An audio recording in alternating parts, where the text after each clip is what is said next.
On July 1, 1997, a significant moment in modern history unfolded as the British flag was lowered over Hong Kong for the last time. The city, a vibrant hub of global finance and culture, was officially returned to Chinese sovereignty. This transition was governed by a unique and carefully negotiated principle known as One Country, Two Systems. This framework, laid out in the 1984 Sino-British Joint Declaration, was a solemn promise from Beijing. It guaranteed that for the next 50 years, until 2047, Hong Kong would enjoy a high degree of autonomy. This meant it would continue to operate under its existing capitalist system, entirely separate from the mainland's socialist economy, a truly unprecedented political experiment. Under this arrangement, Hong Kong was assured it could maintain the very institutions that had made it so successful and distinct. Its legal system, rooted in British common law, would remain independent, with its own courts and judges. The city would continue to manage its own currency, the Hong Kong dollar, and maintain its own customs and immigration policies. Crucially, the agreement also pledged to protect the fundamental rights and freedoms of its citizens. This included the freedom of speech, the freedom of the press, and the freedom of assembly, liberties that were not available to people living on the mainland and were central to Hong Kong's identity. In the first few years following the handover, this promise largely held true, and for many residents, life continued much as it had before.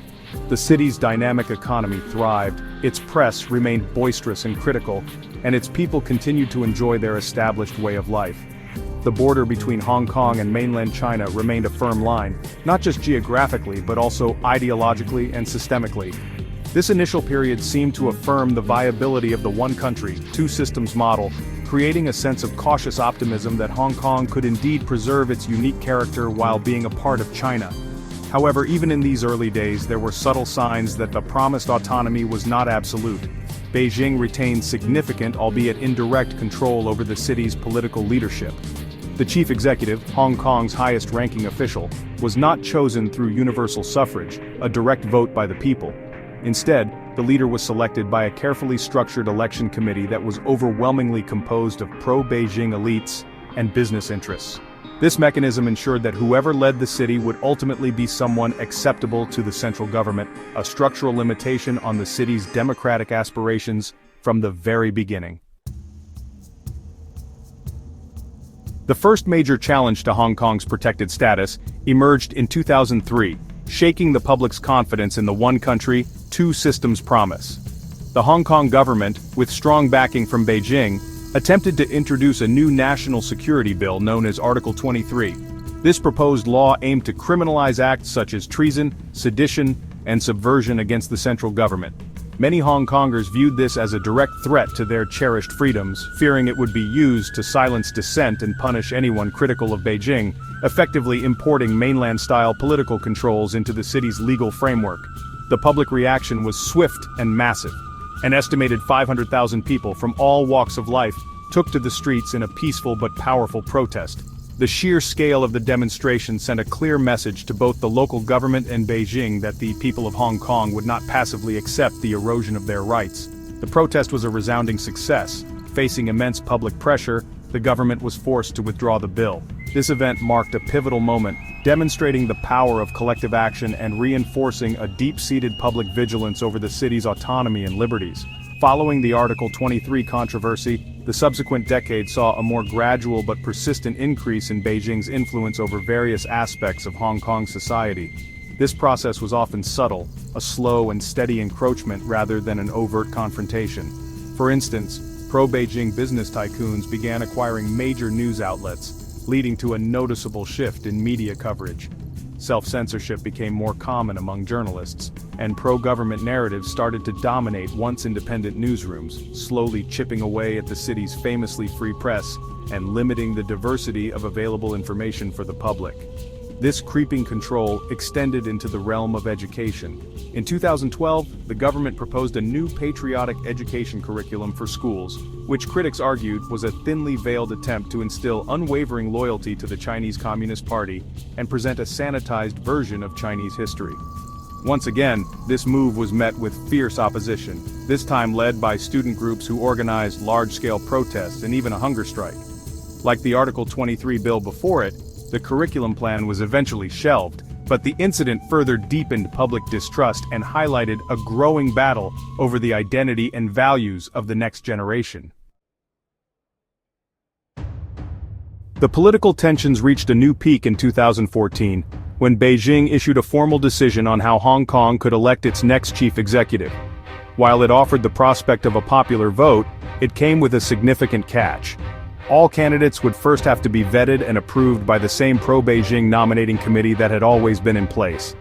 This effectively meant that Hong Kongers could vote, but only for candidates pre-approved by the central government. For pro-democracy advocates, this was seen as a betrayal of the promise of universal suffrage and made a mockery of the concept of a genuine election, sparking widespread outrage. This decision triggered the 79-day protest movement that became known globally as the Umbrella Movement. Tens of thousands of protesters, many of them students and young people, occupied major thoroughfares in the heart of the city's financial district. They used umbrellas to shield themselves from the sun, rain, and police pepper spray, transforming a simple everyday object into a powerful symbol of resistance and defiance. The movement was a peaceful, civil disobedience campaign demanding true democracy and the right for Hong Kongers to nominate their own leaders without interference from Beijing, capturing the world's attention. Although the Umbrella Movement ultimately failed to achieve its political goals, it fundamentally changed the city's political landscape. It awakened a new generation of activists and deepened the divide between the pro-democracy camp and the pro-Beijing establishment. Following the protests, authorities began to employ more assertive tactics to suppress dissent. This included disqualifying popularly elected pro-democracy lawmakers from taking their seats in the legislature over technicalities, such as the way they took their oaths of office. These actions were seen as a direct assault on the democratic process and the will of the voters. The situation escalated dramatically in 2019 when the government introduced a highly controversial extradition bill. This proposal would have allowed criminal suspects in Hong Kong to be sent to mainland China to face trial in its opaque, party-controlled legal system. For many, this was the ultimate red line, as it threatened to demolish the legal firewall that separated Hong Kong from the mainland. The bill ignited the largest protests in the city's history, with millions of people, at one point nearly 2 million, marching in opposition. The peaceful marches soon evolved into sustained, often violent clashes with police, as the movement expanded to include demands for police accountability and greater democracy. In response to the massive and persistent protests of 2019, Beijing decided to take decisive action. Bypassing Hong Kong's own legislative process entirely, China's central government imposed a sweeping national security law on the city on June 30, 2020. The law was drafted in secret, and its contents were not revealed until after it was enacted. It criminalized 4 vaguely defined offenses: secession, subversion, terrorism, and collusion with foreign forces. The penalties for these crimes were severe, with a maximum sentence of life in prison, fundamentally altering the city's legal and political landscape overnight. The impact of the national security law was immediate and profound. It had a chilling effect that swept across every corner of Hong Kong society, effectively extinguishing the freedoms that had once defined the city. Pro-democracy activists, politicians, journalists, and academics were arrested in droves. Prominent pro-democracy media outlets like the popular newspaper Apple Daily were forced to shut down, their assets frozen, and their executives imprisoned. Street protests, once a common feature of Hong Kong life, disappeared.